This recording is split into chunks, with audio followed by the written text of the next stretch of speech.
Hörmətli izləyicilər, Amarketdən hər birinizi salamlayırıq. Bugün sizinlə gündəlik bazar analizini paylaşacağıq. Dollar indeksindən başlayaq. Dollar indeksində 17 noyabr tarixində həmin günün birinci müqavimət səviyyəsi olan 99.088 səviyyəsi qırıldı və qiymət həmin səviyyənin üzərində bağlanmış oldu və həmin tarixdən etibarən dollarda yüksəliş trendi davam edir və bugün ərzində də dollar indeksi bugünün birinci dəstək səviyyəsi olan 9666 səviyyəsini qırıb onun altında bağlanmazsa, biz hələlik dollar indeksinin yüksəlişin davam edəcəyini proqnoz edə bilərik.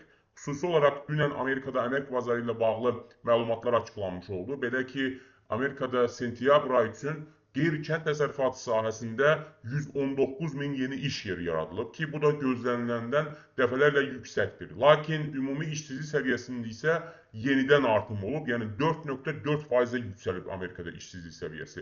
Bu baxımdan Amerikada əmək bazarının zəif olması dollarda olan yüksəlişi məhdudlaşdıra bilər. Lakin bugün üçün texniki analiz nöqteyi-nəzərindən bugünkü birinci dəstək səviyyəsi qırılmazsa və qiymət həmin səviyyənin altında bağlanmazsa, biz hələlik dollarda yüksəlişin davam edəcəyini söyləyə bilərik. Hörmətli izləyicilər, bir digər maliyyə alətimiz avro-dollar valyuta cütlüyüdür. Avro-dollar valyuta cütlüyündə də 17 noyabr tarixində həmin günün birinci dəstək səviyyəsi olan 1,15995 səviyyəsinin altında bağlanıb qiymət və həmin tarixdən etibarən avro-dollar valyuta cütlüyündə 1, 2, 3, 4 gündür ki, eniş trendi davam edir.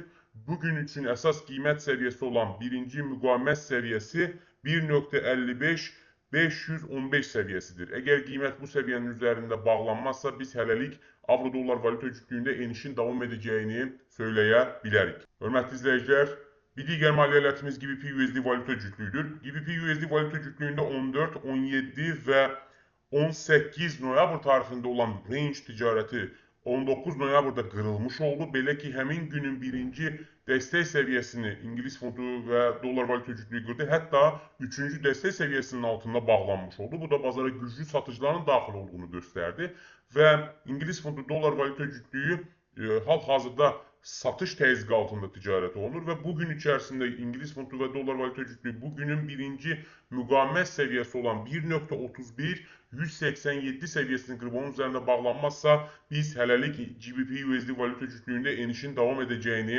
proqnoz edə bilərik. Hörmətli izləyicilər, bir digər maliyyə alətimiz qızıldır. Qızılda isə 18, 19 və 20 noyabr tarixində range ticarəti müşahidə olunur. Çünki qızıl nə həmin günlərin birinci müqavimət səviyyələrinin üzərində, nə də birinci dəstək səviyyələrinin altına bağlanır və qızılda konsolidasiya mövcuddur.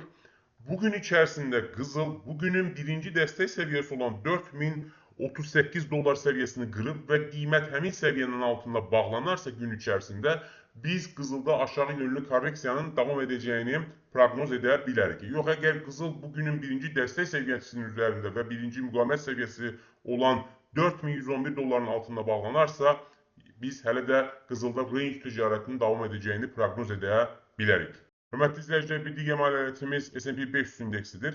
S&P 500 indeksində olan korreksiya 20 noyabr tarixində başa çatmışdı. Belə ki, 20 noyabr tarixində S&P 500 indeksi həmin günün birinci müqavimət səviyyəsinin üzərində bağlanmışdı və Amerikan sessiyası açıldığı zaman bazar yuxarı yönlü hərəkət etdi. Lakin kəskin satışlardan dolayı S&P 500 indeksi həmin günün hətta ikinci müqavimət dəstək səviyyəsi olan 6574 dollar səviyyəsinin altında bağlanmış oldu. Bu da bazara güclü satıcıların daxil olduğunu göstərdi.